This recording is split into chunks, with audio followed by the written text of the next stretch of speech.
Então, olá e bom dia, alunos do sétimo ano. Hoje vamos iniciar o segundo capítulo do nosso livro, Povos e Culturas Africanas, Malineses, Bantus e Yorubás. Peço desculpa porque o áudio provavelmente não vai estar muito bom, porque eu acabei esquecendo de trazer meu fone.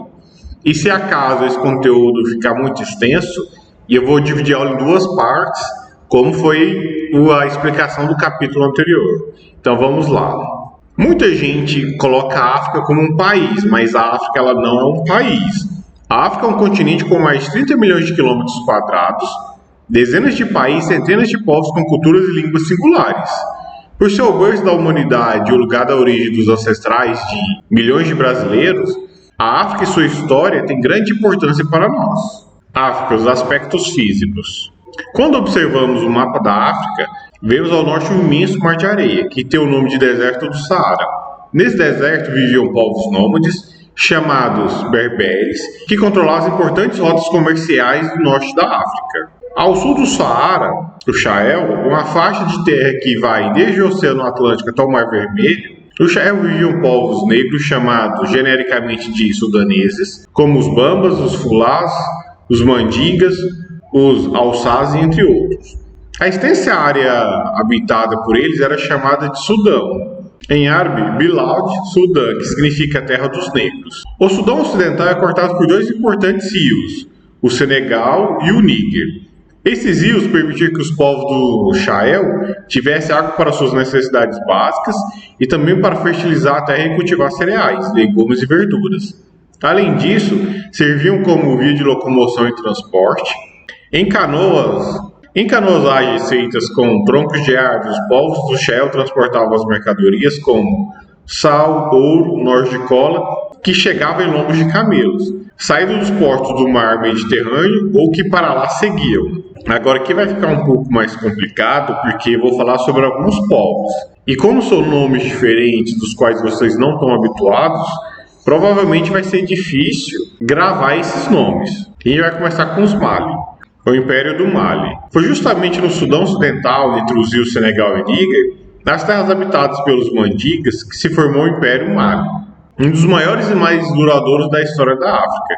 Boa parte do que sabemos sobre o Império Mandinga, ou do Mali, chegou até nós através dos griots. E quem eram os griots? Os griots eram indivíduos encarregados de preservar e transmitir a história, conhecimentos e canções de seu povo. No passado, os griots eram procurados por muitos reis africanos para trabalharem como professores particulares de seus filhos. Eles ensinavam arte, conhecimento sobre as plantas, tradições, história e davam conselho aos jovens príncipes. Além dos griots contadores de história, havia também os griots músicos e os cantores, que interpretavam e conservavam canções tradicionais. E havia ainda mulheres griots que faziam o mesmo que os griots homens. No passado, quando um griot falecia, o seu corpo era enterrado dentro de um baobá, árvore considerada sagrada e cujos troncos são loucos. Acreditava-se que, ao enterrar o corpo de um griot nessas árvores, suas histórias e canções continuariam sendo divulgadas e conhecidas pelo mundo. A formação do Império do Mali. Conta os griots que tudo começou com um príncipe de etnia mandinga chamado Sundiata Keita.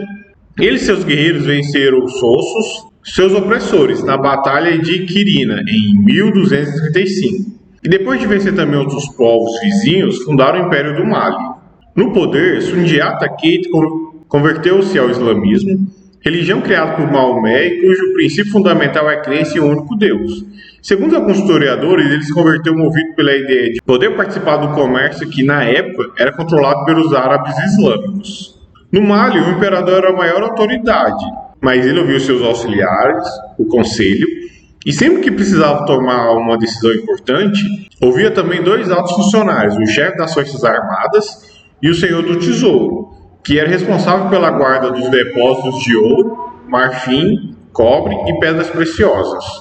Sundiata Keita procurou-se também se proteger do império dos ataques dos berberes, por isso deslocou sua capital para Niamey, ao sul do Mali. Nas estradas que ligavam Niamey à região nordeste, se formaram importantes cidades africanas, como Djenné, Gao e Tombouctou. Economia malinesa. O Império do Mali era o maior produtor de ouro da África Ocidental, mas a sua população praticava também a agropecuária, o artesanato e o comércio. No Vale do Rio Níger, os malineses cultivavam arroz, milhete, inhame, algodão e feijão. E além disso, criaram bovinos, ovinos e caprinos. Os artesãos malineses eram habilidosos no trabalho em metal e em madeira. Os mercadores malineses, conhecidos como Wangara, comercializavam sobretudo ouro, cobre, sal e noz de cola. No Mali, o cobre era muito apreciado. E o sal quase tão valioso como o ouro. Na África Ocidental, os malineses são conhecidos até hoje como os bons comerciantes. A força e o declínio do Império do Mali. O Império do Mali controlou uma área imensa, chegou a ter cerca de 45 milhões de habitantes e durou 230 anos. Segundo o historiador José Rivaí de Macedo, a longa duração e o poder do Império do Mali pode ser explicado pelos seguintes motivos. Possui um poderoso exército composto de arqueiros, lanceiros e cavaleiros com capacidade de reprimir rebeldes em caso de revolta, controlava as regiões de extração do ouro, tinha uma estrutura administrativa eficiente com representantes nas áreas sob seu domínio, adotava uma política de consulta aos povos dominados e respeitava suas tradições. O Mali, o maior império africano daqueles tempos, conservou sua liderança na região até a metade do século XV, quando entrou em declínio devido aos conflitos entre seus líderes e o surgimento de novos centros de poder. É exemplo do reino de Songhai. Durante sua expansão, esse reino conquistou a cidade de Tombouctou em 1470, tornando-se assim a principal força política da região.